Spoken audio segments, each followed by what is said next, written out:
9 мамыр жеңіс күні ең қымбатты, қуанышты да қайғылы мәртебелі мейрам.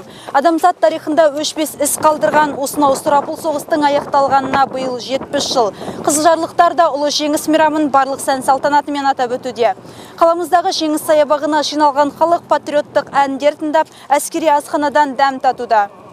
Осы күні жеңіс саябағында даңқ аллеясы ашылды. Саябаққа кіре беріс маңында орналасқан аллеяда Кеңес одағының батырлары және даңқ ордені егерлерінің аттары қашалып жазылған. Мәңгілік тақтада барлығы 66 солтүстік қазақстандық батырлардың есімдерін көруге болады. Аллеяны салтанатты түрде облыс әкімі Ерік Сұлтанов ашып, жиналған халықты ұлы жеңіс күнімен құттықтады. Ардагерлер, құрметті жерлестер, сіздерді ұлы жеңістің 70 жылдығымен шын жүректен құттықтаймын.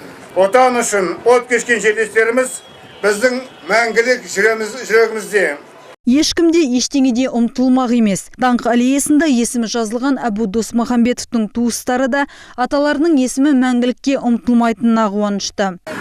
Бүгісінің ерлігі сөзсіз, мен ойлаймын, бүгісінің ерлігі өмір-бақи есімізде сақталады. Әбу Досмұхамбетовтың ерлігі туралы өзіміздің балаларымызға үлгі сияқты айтып отырамыз.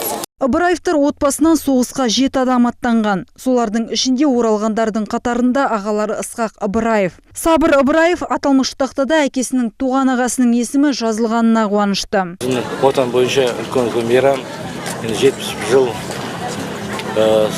сол соғыста біздің атамыз Ысқақ Ыбыраев отан соғысының батыры, 45 жылдары сол операция герой атақты алған. Даңқ аллеясының ашылу салтанатынан кейін облыс басшылары мен ардагерлер саябаққа экскурсия жасады. Оларды екі жақта орналасқан тақталардың жанында оқушылар қарсы алып, соғыс жылдарынан сыр шертіп өлең оқыды. Әрине, жеңіс өздігінен келген жоқ. Оны елі, жері үшін отқа түскен ерлер ерлігі жеткізді. Жиналғандар жеңіс стелласына гүл шоқтарын қойып батырларымызға тағзым етті. Сонау сұм соғыста қаза тапқан жауынгерлерді 1 минут үнсіздікпен еске алды. Қуанышы мен қайғы жасы қатар келетін жеңіс мейрамына жиналғандардың қарасы қалың болды. Барлығы да қасық қаны қалғанша шайқасып, осы бейбіт өмірді сыйлаған батырларымызға алғыс айтуда. Сізді ұлы жеңіс күнімен құттықтаймын. Зор денсаулық сізге тілеймін. Чтобы такое молодежь и все не видели такого, и чтобы не повторялось, чтобы мы всегда жили мирно, дружно, чтобы вот такие праздники были каждый раз. Поздравляю всех участников войны с великой победой. И желаю счастья и здоровья.